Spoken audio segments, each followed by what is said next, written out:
Hey guys, Matt here. I'm here with Danny Polidor of Rochester Design Center. I worked with Danny before to stage our model apartments. It provides a ton of value in terms of taking small spaces and making them visually appealing, and also giving them potential tenants an idea as to how to lay their spaces out. So we're here to do a walkthrough so we can get her ideas.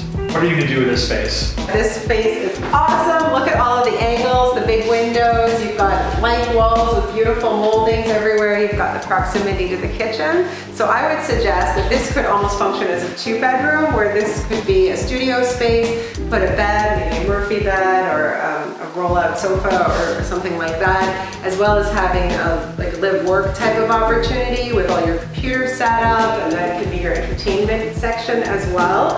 And then your dining area can do double duty for games, crafts, and entertainment as well.